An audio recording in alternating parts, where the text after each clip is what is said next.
Bismillahirrahmanirrahim. Assalamualaikum warahmatullahi wabarakatuh. Perkenalkan, nama saya Asrobi Azizan, dari institusi SDN 1 Jayaraga.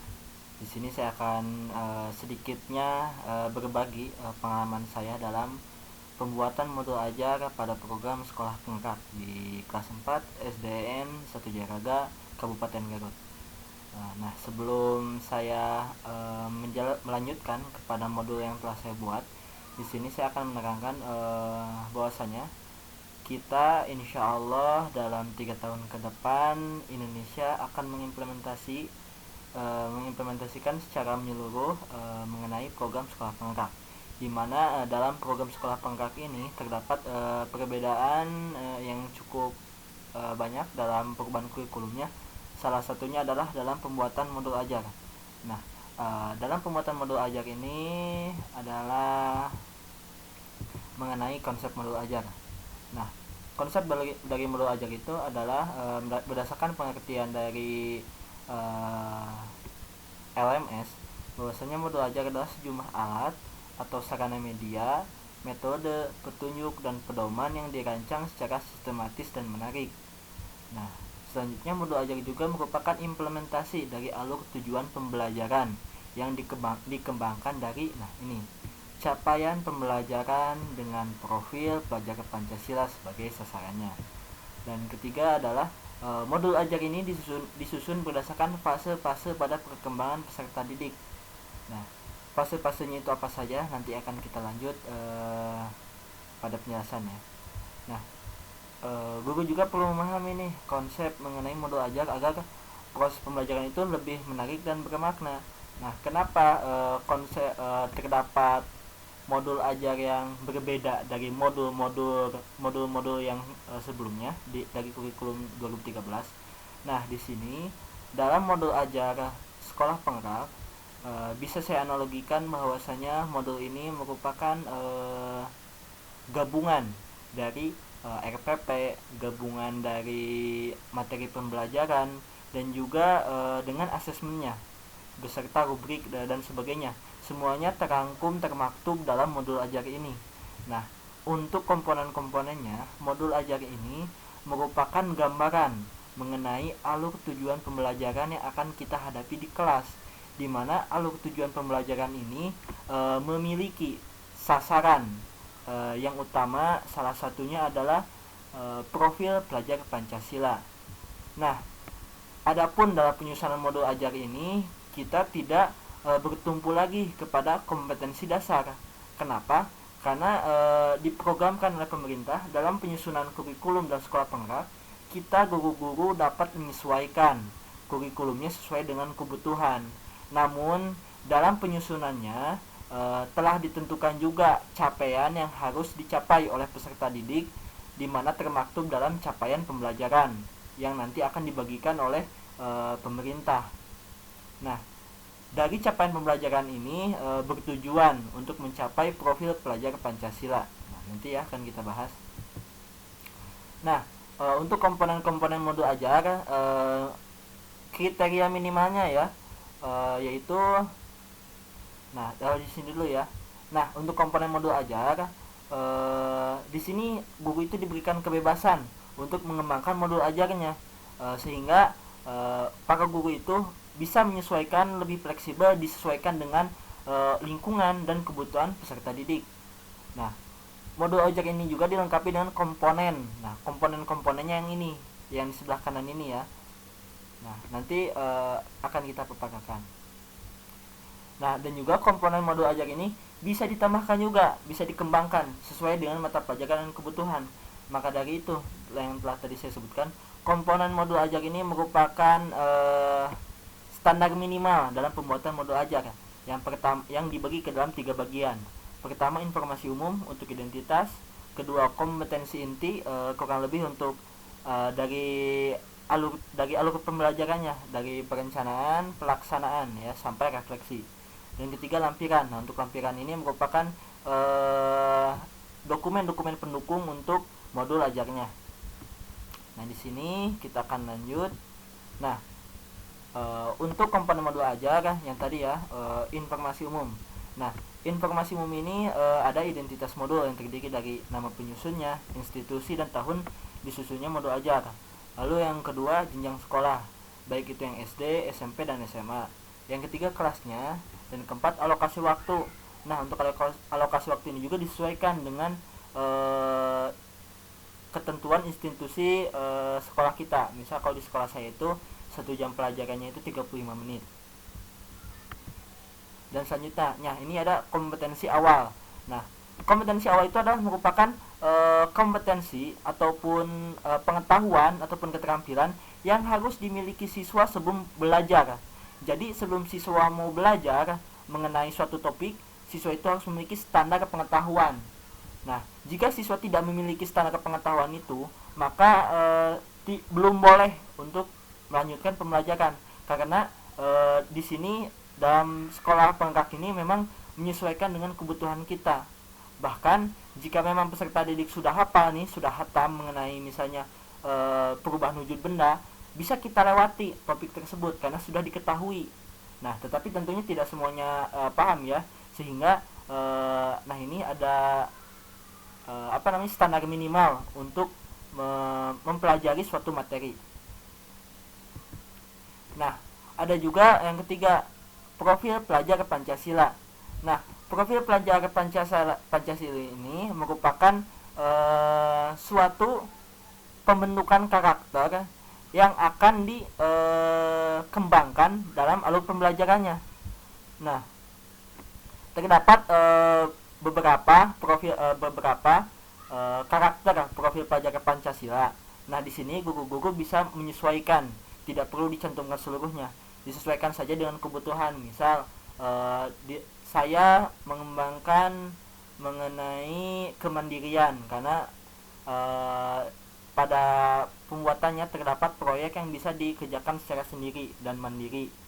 Nah, ataupun juga ada gotong royong di mana kita bisa berkelompok dan sebagainya. Nanti disesuaikan saja dengan alur tujuan pembelajarannya. Nah, untuk profil pelajar Pancasila ini 6 dimensi profil pelajar Pancasila saling berkaitan dan terintegrasi dalam seluruh mata pelajaran. Nah, bisa juga melalui materinya, pedagogik, kegiatan proyek ataupun asesmen, sehingga bisa dikaitkan dalam salah satu dari 4 komponen ini dalam modul ajarnya.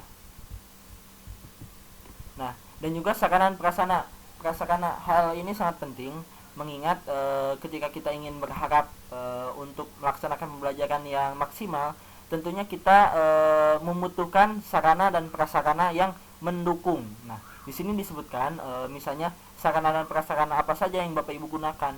Misal dalam penggunaan handphone untuk Android ataupun laptop, komputer, ataupun menggunakan media pembelajaran juga bisa dicantumkan di sini. Nah, dan di sini ada target peserta didik. Nah, untuk target peserta didik ini dibagi ke dalam beberapa. Pertama, peserta didik yang reguler atau tipikal, di mana siswa peserta didik tidak akan mengalami kesulitan dalam mencerna dan memahami materi ajar.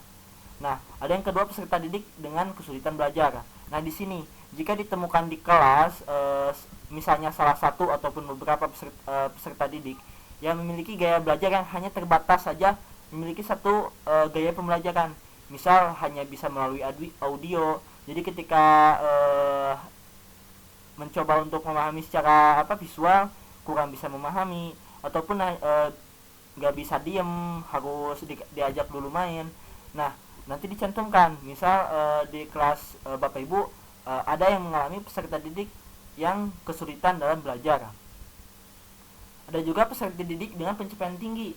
Nah, ini jika peserta didiknya itu mampu cepat dan tanggap memahami pembelajaran, sehingga mampu mencapai keterampilan yang berpikir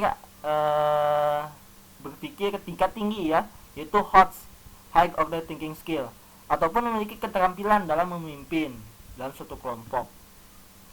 Ada juga untuk model pembelajaran di dalam modul ajar dibagi 3.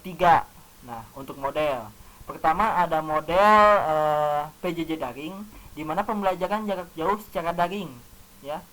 Ada juga PJJ luar jaringan, luring ya, seperti home visit dan sebagainya. Ataupun juga bisa melalui blended learning, di mana bisa mencampur antara daring ataupun luring ketika pembelajaran. Nah, ini dipilih salah satu dari di antara tiga model pembelajaran ini. Nah, kita masuk ke komponen yang kedua, yaitu komponen inti. Nah, untuk komponen inti ini adalah tujuan pembelajaran. Nah, tujuan pembelajaran ini juga harus mencerminkan hal-hal yang penting dari pembelajaran dan harus bisa diuji juga dengan berbagai bentuk asesmen sebagai bentuk dari unjuk pemahaman.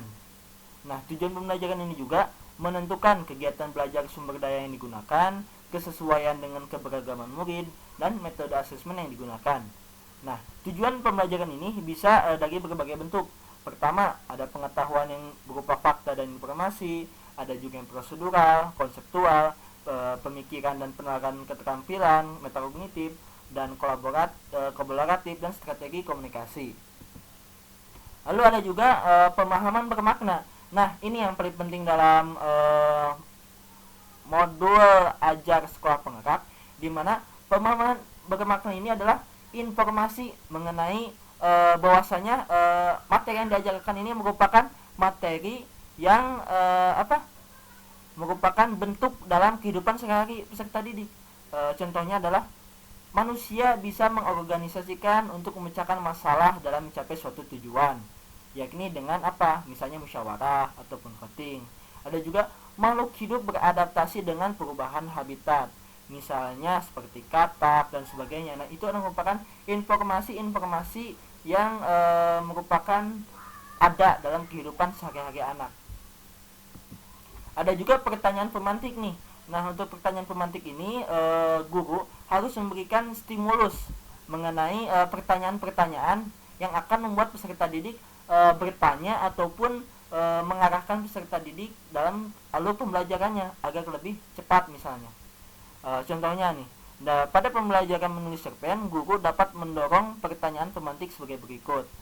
Apa yang membuat sebuah cerpen menarik untuk dibaca? Nah, dan juga jika kamu diminta untuk membuat akhir cerita yang berbeda, apa yang akan kamu usulkan? Nanti peserta didik akan berpikir untuk menemukan jawabannya ataupun juga memikirkan, oh iya, jadi seperti ini, sehingga peserta didik akan mampu mengembangkan pembelajaran lebih menarik lagi. Ada juga kegiatan pembelajaran. Nah, untuk kegiatan pembelajaran ini sama dengan RPP ya, yaitu berawal dari pembukaan, pendahuluan, lalu kegiatan inti dan penutup. Nah, untuk metodenya itu metode pembelajaran yang aktif ya, interaktif. Nah, ada juga yang ini asesmen dari dalam komponen inti adalah untuk mengukur capaian pembelajaran dari kegiatan. Nah, untuk kriteria pencapaian harus ditentukan dengan jelas ya, harus memiliki indikator yang jelas dan sesuai dengan tujuan pembelajaran yang diharapkan. Dan jenis asesmennya dibagi 3, ada yang diagnostik, yakni sebelum pembelajaran. Nah, seperti tadi, misal ketika kita bagikan asesmen mengenai post test, misalnya tes sebelum belajar, kita bagikan tes mengenai perubahan wujud benda, dan ternyata siswa 95% misalnya memahami mengenai perubahan wujud benda, pembagian dari perubahan wujud benda, sehingga kita bisa untuk melewati topik tersebut untuk melanjutkan ke topik selanjutnya dengan menggunakan asesmen sebelum pembelajaran diagnostik ini. Atau juga bisa dengan mendiagnosa kesiapan peserta didik mengenai perangkat, mengenai persiapannya dalam pembelajaran, bisa menggunakan asesmen sebelum pembelajaran. Ada juga asesmen selama proses pembelajaran, yaitu formatif. Nah, di sini penekanan dari program sekolah penggerak adalah asesmen tidak serta-merta harus di akhir, di mana kita bisa menggunakan asesmen pada proses pembelajaran, seperti mengamati apakah peserta didik aktif dalam pembelajaran ataukah peserta didik hanya ikut mangut-mangut saja atau bagaimana. Nanti ada form mengenai asesmen selama proses pembelajaran. Ada juga asesmen pada akhir proses pembelajaran, yakni sumatif. Nah, seperti lembaga kerja ataupun tes dan sebagainya. Nah, Bapak Ibu juga mungkin lebih mengetahui mengenai hal ini. Nah, untuk asesmen ini juga bentuknya bisa dilakukan seperti untuk sikap. Nah, ini ada observasi, nah penilaian diri, penilaian teman semaya, ataupun anekdotal. Ada juga performa. Nah, untuk performa ini untuk apa namanya? Bisa melalui presentasi, drama, pameran hasil karya, jurnal dan sebagainya. Ada juga yang tertulis, yakni seperti esai, PG, isian, jawaban singkat ataupun benar dan salah. Nah, ada juga pengayaan dan remedial. Nah, di sini ketika kita memberikan asesmen tentunya misalnya ada beberapa peserta didik yang belum mencapai kriteria minimal dalam mencapai tujuan pembelajaran. Nah, di sini agar mereka dapat mengembangkan potensinya, misal yang sudah nilainya besar, dilakukanlah pengayaan sehingga mereka bisa apa tadi, nah ini bisa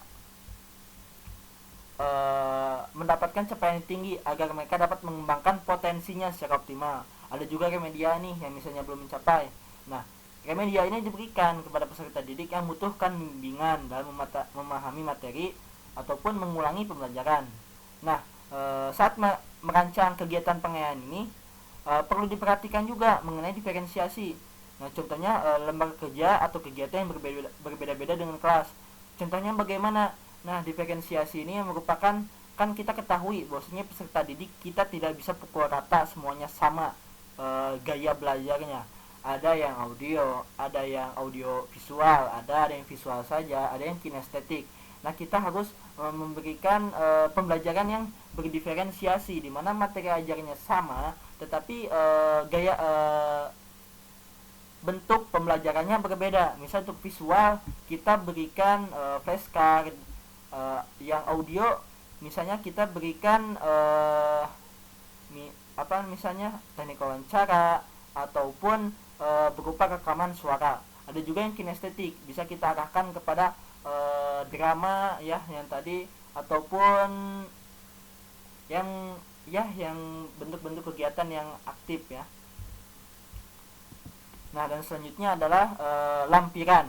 Nah, lampiran ini berisi dari pertama LKPD. Nah, LKPD ini bisa ditunjukkan untuk peserta didik, bukan untuk guru ya, dan dapat diperbanyak sesuai kebutuhan untuk diberikan kepada peserta didik, termasuk peserta didik non reguler. Ada juga bahan bacaan guru dan peserta didik. Nah, bahan bacaan guru ini karena memang di dalam sekolah penggerak ini kita bebas berkreasi dalam menyesuaikan materi ajar, sehingga kita harus mencantumkan juga bahan bacanya yang mana nih yang digunakan oleh guru-guru atau peserta didik. Apakah tetap menggunakan yang tematik ataupun menggunakan bahan ajar yang baru yang disediakan oleh pemerintah, ataupun memiliki materi ajar yang berbeda sehingga bisa dicantumkan melalui bahan bacaan guru dan peserta didik. Ada juga glosarium. Nah, untuk glosarium ini merupakan kumpulan istilah-istilah dalam satu bidang secara alfabetika yang dilengkapi dengan definisi dan artinya. Glosarium ini diperlukan untuk kata istilah yang memerlukan penjelasan lebih mendalam. Misalnya istilah-istilah yang sulit. Misalnya itu karbon dioksida ataupun pandang bulu. Misalnya kan saya kemarin mengajar bahasa Indonesia, ada siswa yang sulit memahami apa itu pandang bulu misalnya, dan sebagainya, istilah-istilah sulit. Ada juga daftar pustaka. Nah, daftar pustaka ini merupakan sumber-sumber referensi dalam penyusunan modul ajar. Nah, referensi ini bisa berupa buku ataupun majalah, koran, situs internet, lingkungan sekitarnya, ataupun narasumber dan sebagainya. Nah, tadi kita telah selesai mengenai komponen-komponen modul ajar. Selanjutnya kita masuk ke dalam prinsip penyusunan modul ajar. Dalam prinsipnya pendekatan melalui tahapan perkembangan ini memperhitungkan pertama karakteristik, kompetensi dan minat peserta didik di setiap fase. Jadi di sekolah penggerak ini dari SD sampai SMA atau SMK nanti akan ada beberapa fase untuk pembelajarannya, di mana untuk fase A untuk kelas 1 dan 2, ada fase B untuk kelas 3 dan 4, fase C untuk kelas 5 ataupun kelas 6. Nah, ada juga di sini dalam prinsip penyusunannya modul ajar ini ada perbedaan tingkat pemahaman dan variasi jarak antar tingkat kompetensi yang bisa terjadi di setiap fase. Nah, yang tadi ya fasenya ada beberapa dari A, B, C, D. Nah, ada juga melihat dari sudut pandang pelajar bahwa setiap peserta didik itu unik, yang tadi berbeda, diferensiasi pembelajaran, sehingga kita bisa menyesuaikan nih. Kita bagi per kelompok, misalnya yang tadi yang audio kita kelompokkan audio saja, yang visual kita kelompokkan visual, yang audio visual kita kelompokkan audio visual saja, misalnya kinestetik dan kinestetik. Kita materi ajarnya sama, tetapi materi ajarnya sama, tetapi teknik pembelajarannya berbeda seperti yang dicontohkan. Nah, dan juga bahwa belajar harus berimbang antara intelektual, sosial, dan personal, dan semua hal tersebut adalah penting dan saling berhubungan. Dan juga tingkat kematangan setiap peserta didik tergantung dari tahap perkembangan yang dilalui oleh seorang peserta didik dan merupakan dari dampak pengalaman sebelumnya. Nah, kriteria yang harus dimiliki dalam modul ajar itu adalah esensial, di mana pemahaman konsep dari setiap mata pelajaran melalui pengalaman belajar dan lintas disiplin. Ada juga menarik, bermakna, dan menantang, di mana ini bisa menumbuhkan minat untuk belajar dan melibatkan peserta didik secara aktif dalam proses belajar. Ada juga berhubungan dengan pengetahuan dan pengalaman yang dimiliki sebelumnya, sehingga tidak terlalu kompleks ketika belajar, tidak selalu mendetail harus mengerti definisi dan sebagainya. Ketika peserta didik sudah tahu secara faktual pun konseptual, kenapa harus dijelaskan lagi? Kita lanjut saja agar lebih memudahkan. Namun juga tidak terlalu mudah ya ketika kita berikan materi mengenai yang misalnya angka, bahasa Inggris misalnya, tidak serta-merta kita harus dalam 2 jam itu kita berikan ya untuk menghafal misalnya, ya dan sebagainya. Nah, ini juga ada relevan dan kontekstual, di mana dalam pengembangan modul ajar ini harus sesuai dengan persiapan peserta didik ataupun minat dan bakatnya, sehingga sesuai ya dengan waktu, sesuai dengan minatnya, bakatnya, pengetahuan, lingkungannya, sehingga tidak menimbulkan ketidaksesuaian dalam pembelajaran. Ada juga berkesinambungan. Nah, untuk berkesinambungan ini berkaitan dengan fase belajar yang telah dijelaskan yang tadi, dari fase A, B, C, D, SD misalnya. Nah, dalam prosedur penyusunan modul ajar ini, guru dapat mengembangkan modul ajar sesuai dengan infografis di samping ini. Hasil yang didapatkan di tahap 6 yaitu evaluasi dan tindak lanjut digunakan untuk tahap 1 yaitu analisis kondisi dan kebutuhan. Jadi ini seperti siklus ya. Dari 6 bisa ke 1 lagi untuk lebih mengembangkan bagaimana sih alur pembelajaran yang lebih cocok untuk peserta didik kita. Nah, tadi kita sudah selesai ya dalam pertama dalam penyusunan modul ajar, dan kedua adalah prosedur pengembangan modul ajar tersebut. Nah, di sini misal berdasarkan rubriknya, modul ajar yang sempurna adalah yang pertama, berdasarkan komponen informasi umum. Modul ajar tersebut mengandung 6 komponen informasi umum. Ya, yang tadi ya, yang identitas dan sebagainya. Ada juga komponen modul ajar ini dari komponen inti, mengandung 6 komponen inti yang tadi. Lalu untuk lampirannya mengandung 4 komponen lampiran yang telah dijelaskan di awal. Ada juga mengenai prinsipnya, setidaknya mengandung 4 prinsip kriteria modul ajaran tadi ya. Yang ini, yang esensial, menarik, bermakna, menantang, relevan, dan kontekstual ya, bermakna, berkesinambungan. Nah, ini tadi sudah ya mengenai prinsip penyusunan dari modul ajar. Nah, setidaknya Bapak Ibu sudah mendapatkan gambaran ya mengenai bahwasanya kita dihadapkan pada program sekolah penggerak yang dimana pada pembelajarannya ini ya ada beberapa hal yang lebih dimudahkan, ada juga beberapa hal yang harus dikomplekskan dan lebih diperhatikan lagi karena memang sangat dibutuhkan oleh peserta didik, karena memang dalam tujuan dalam modul ajar ini adalah kita bisa mencapai pembelajaran yang sesuai dengan level peserta didik. Pembelajaran sesuai dengan levelnya gitu ya. Nah, dan ini ada modul ajar IPAS ya. Kenapa IPAS? Mungkin ada yang heran ya. Loh kok IPAS? Ini IPA atau IPS nih? Kenapa ini malah jadi IPAS? Nah, di sini salah satu perubahan kurikulum yang ada dalam sekolah penggerak adalah mata pelajaran IPA dan IPS di fase B kalau tidak salah, dan juga A, B, dan C kalau tidak salah ya. Ini disatukan. Jadi ilmu pengetahuan alam dan sosial. Nah, di sini saya mengambil tema perubahan wujud zat ya dalam segmen pembelajarannya di kelas 4 dengan identitasnya ada ya Surabaya Jajan di SDN 1 Jagaga. Nah, terkait siklus belajar tadi ya sesuai dengan proses pengembangan dari modul ajarnya adalah pertama di sini saya akan mencoba untuk berikan pertanyaan-pertanyaan awal dalam topik pertamanya, itu bertanya dan menyelidiki. Nah, apa sih wujud zat ini? Apa saja bentuknya?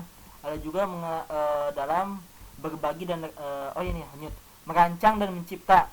Di sini untuk mengidentifikasi masalah yang ada di lingkungan terkait perubahan wujud benda, memberikan solusi untuk masalah yang terkait perubahan wujud benda, ataupun merancang proyek dalam menyelesaikan masalah mengenai keterkaitan perubahan wujud benda.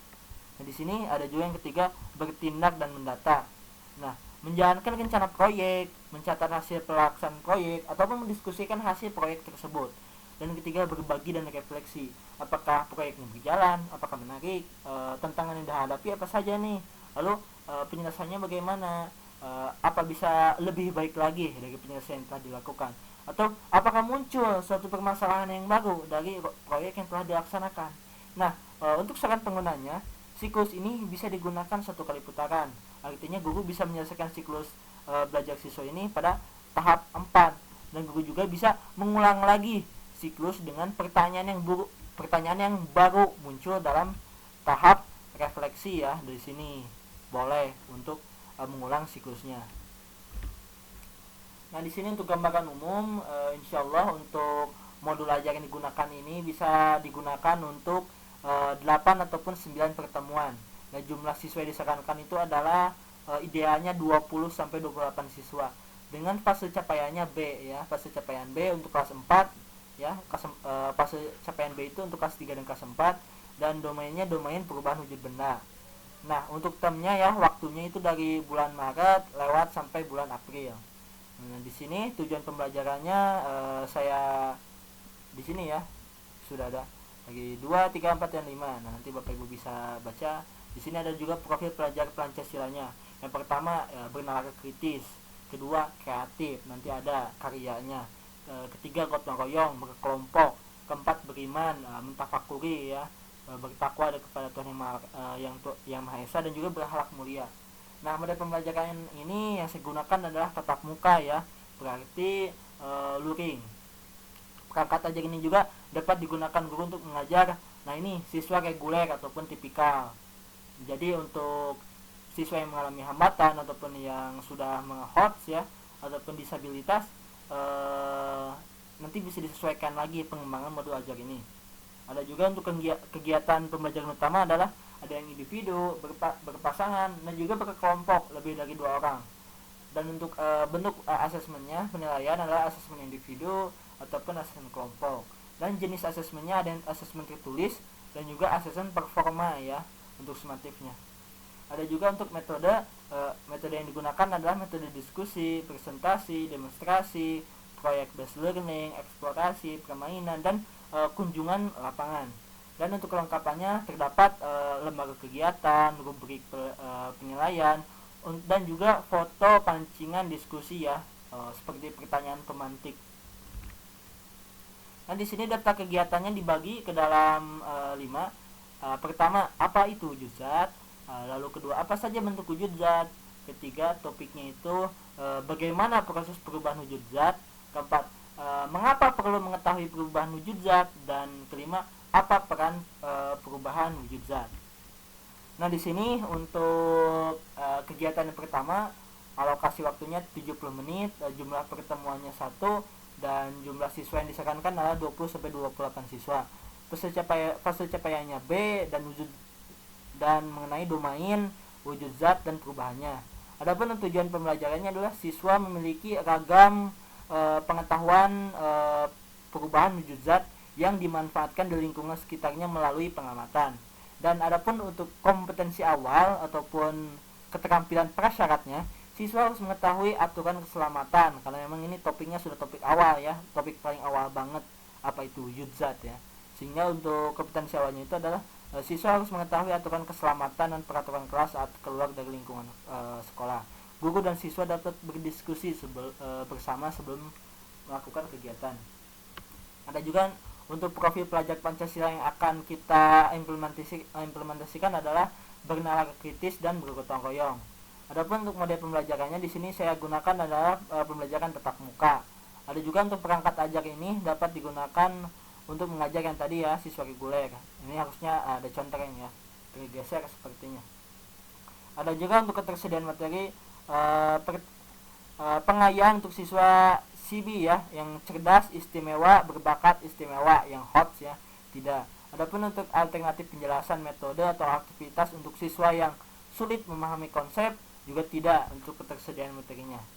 Dan juga untuk kegiatan pembelajaran utama, nah ini yang tadi ya, ada yang individu dan juga berkelompok sesuai dengan profil pelajar Pancasilanya, yaitu berkelompok ya, sehingga gotong royong.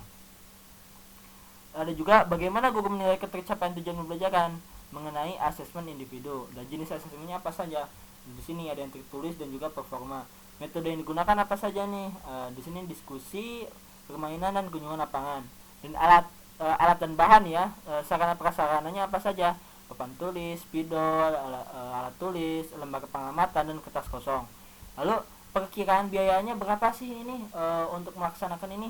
Nah, print lembar pengamatan 500 per lembar, fotokopi lembar pengamatan 200 per lembar. Ini alternatif ya, bisa juga melalui buku tulis siswa. Ada juga kertas HPS 4, misalnya 200 per lembar. Alternatif juga bisa menggunakan kertas bekas yang ada di sekolah. Ada juga untuk persiapan mengajarnya, memastikan ya lingkungannya aman, lalu juga mencetak lebih dulu lembar kerja sesuai jumlah siswa, dan ketiga memahami hal-hal penting mengenai wujud zat. Nah di sini untuk ide besarnya, nah apa itu wujud zat? Jadi topiknya mengenai apa? Di sini penjelasannya, peristiwa perubahan wujud zat. Kenapa wujud zat dapat berubah? Nah biasanya ini terjadi akibat tindakan seperti pemanasan. Jadi ini topiknya ya. Apa fungsi wujud zat? Di sini dijelaskan topiknya, ide besarnya. Di sini langsung masuk ke urutan kegiatannya. Dari pendahuluan, misalnya melalui permainan kata, nanti disesuaikan ya dengan metode pembelajaran Bapak Ibu masing-masing. Lalu ada juga inti pembelajarannya, yaitu guru menugaskan siswa misalnya untuk mengamati daftar kata yang telah mereka tulis di papan tulis. Ini bisa nanti ya dilihat melalui PowerPoint-nya, akan saya berikan di kolom deskripsi. Nanti juga di sini ya. Lalu sampai ke penutup pembelajaran, di mana guru mengajukan pertanyaan tentang hasil pengamatan, dan juga pada seri kertas guru meminta siswa untuk menuliskan pertanyaan yang muncul setelah melakukan kegiatan hari ini. Nah di sini tidak hanya sampai ke penutup pembelajaran, guru juga harus melakukan refleksi nih, harus memberikan apakah pembelajaran ini benar-benar efektif atau bagaimana.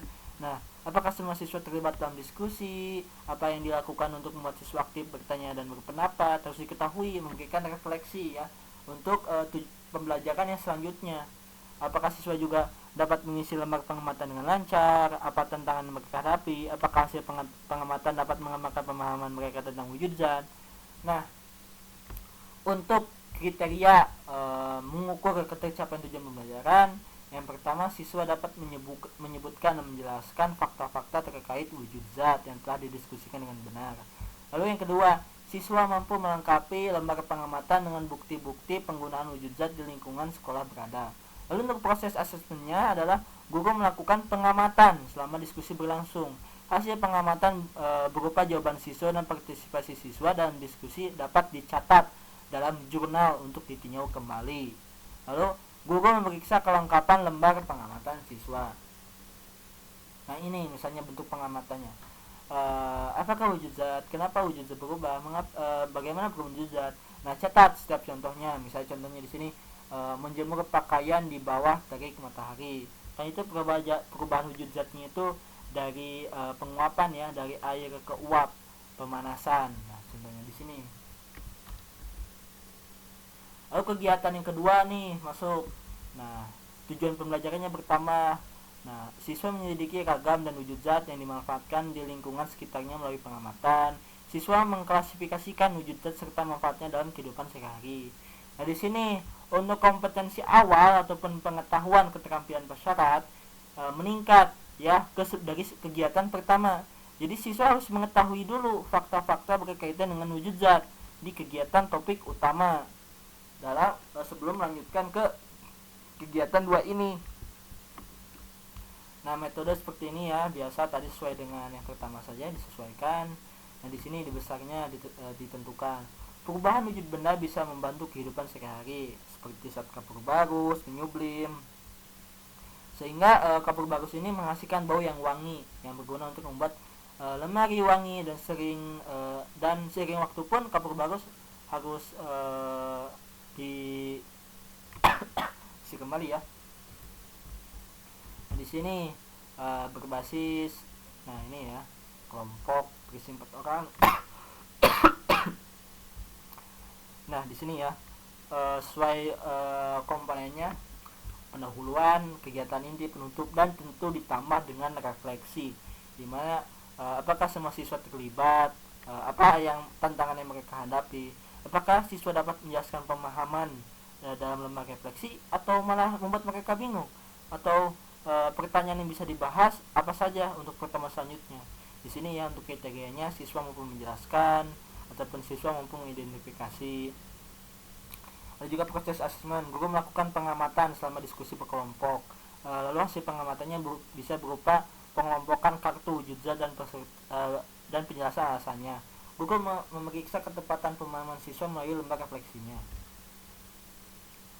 Nah, untuk refleksinya bisa melalui ini ya, hal yang saya pelajari hari ini, hal yang masih membingungkan bagi saya, hal yang ingin saya pelajari lebih dalam. Lalu perasaan saya setelah berkegiatan hari ini bagaimana?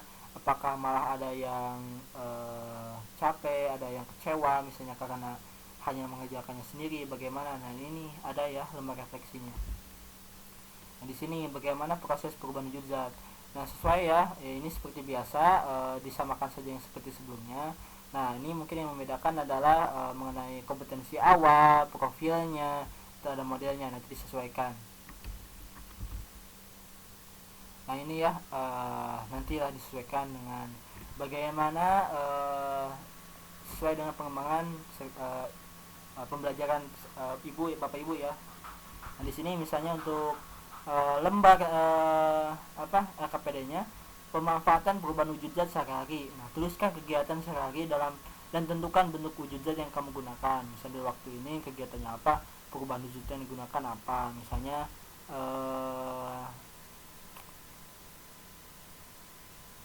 dari mengeringkan baju ataupun menggunakan kapur barus.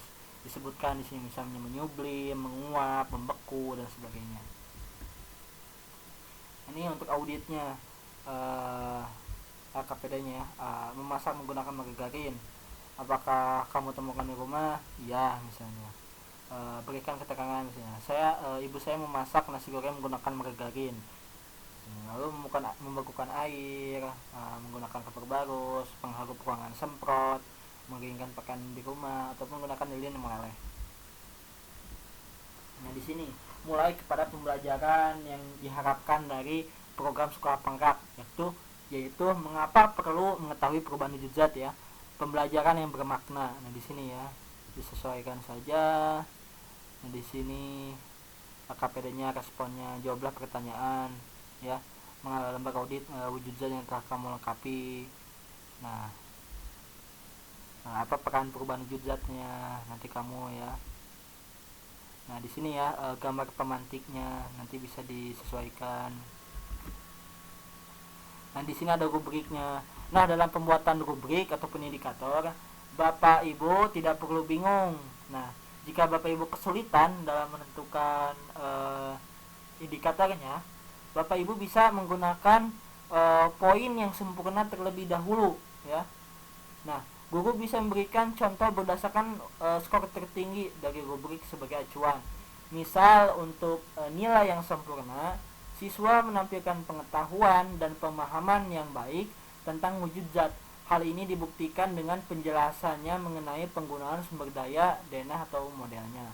Nah, di sini untuk yang kategori 3 dikurangi salah satu komponennya sampai ke komponen yang cuma satu ya. Siswa tidak menampilkan pemahamannya terhadap konsep wujud zat.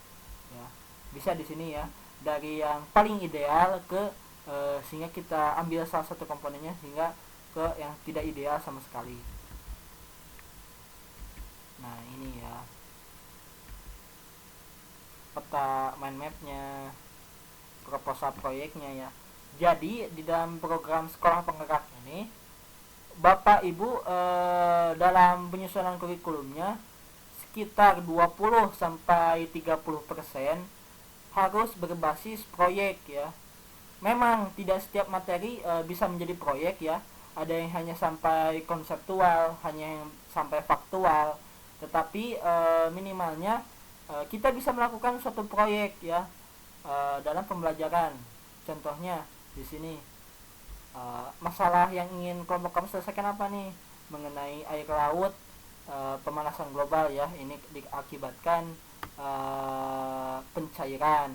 Nah, mengapa masalah ini penting untuk diselesaikan? Indonesia akan tenggelam jika pemanasan global terus berlanjut. Bagaimana kelompokmu akan menyelesaikan masalah ini? Kami akan membuat tanda pengingat untuk tidak menggunakan CFC ataupun penggunaan bahan karbon dioksida. Bagaimana mengajak warga sekolah untuk melakukannya? Melakukan presentasi ke setiap kelas ataupun staf sekolah. Apa saja alat bahan yang kamu gunakan? Misalnya menggunakan HVS, A4, alat tulis, pewarna dan majalah bekas. Nah, di sini untuk rencana pelaksanaan proyeknya ada ya formnya. Nah, kegiatannya contohnya menyiapkan alatan bahan, anggotanya siapa yang bertugas, dan hasil akhir yang diharapkan seluruh siswa ya dapat mematikan lampu. Nah, di sini lembaga kontrolnya untuk setiap kelompok. Ada juga jurnal refleksi hasil proyek, hal yang membanggakan dari proyek ini, tentang yang dihadapi, perasaan sesuai proyek, cara menyelesaikan tantangan, keterampilan baru yang didapat, hal yang bisa dilakukan dengan baik, dan pertanyaan yang baru ya. Nah, ini ketika muncul pertanyaan baru ketika proyek berlangsung, nanti kita bisa menggunakan siklus lagi ya. Nah, ini ya untuk rubrik proyek. Nah, rubrik kerja kelompok dan referensinya. Nah, selesai alhamdulillah ya. Itu merupakan pandangan saya sedikitnya mengenai modul ajar dalam program sekolah penggerak khususnya di kelas 4 SDN Jaya Raga Kabupaten Garut. Terima kasih ya untuk perhatiannya. Bapak Ibu jangan cemas ya mengenai kok ada kurikulum yang baru nih, K13 saja belum hatam nih, loh kok ini. Bapak Ibu jangan khawatir ya. Menurut pandangan saya, hemat saya pribadi, justru perubahan ini memang dibutuhkan untuk kita karena dalam pengembangan program sekolah penggerak ini kita guru benar-benar dibebaskan ya dalam pengembangannya untuk mencapai tujuan pembelajaran yang sesuai dengan kebutuhan peserta didik. Karena memang di dalam K13 ya kita memiliki kekhawatiran ketika kita melaksanakan pembelajaran yang tidak optimal, kita memiliki kekhawatiran. Nah, ini anak-anak takutnya orang tua komplain nih, tidak mencapai tujuan pembelajaran, takutnya khawatir bla bla bla ya, takut kekhawatiran seperti itu. Nah, dengan munculnya program sekolah penggerak ini menjawab bahwasanya kita tidak asal untuk menentukan materi yang kita berikan kepada peserta didik, kita sesuai dengan prosedur. Misal tadi ya dengan asesmen diagnostik, kita mendiagnosa apakah siswa siap, lalu gaya belajarnya bagaimana, apakah cocok, apakah harus dari awal ataupun bisa dilewat topiknya. Lalu ketika prosesnya apakah peserta didik nyaman ketika pembelajaran ataupun malah dengan kerja kelompok menjadi tidak nyaman, nanti bisa kita berikan feedback. Nah, di sini memang menjawab permasalahan-permasalahan yang dihadapi oleh para Bapak Ibu guru ketika program pembelajaran daring ya, ketika PPKM ini. Nah, mungkin cukup sekian ya pemaparan dari saya pribadi. Terima kasih untuk perhatiannya. seperti dari quotes ya, ataupun ayat Al-Quran, al ilmu qoblal qouli wal amal. Akhirul kalam, wassalamualaikum warahmatullahi wabarakatuh.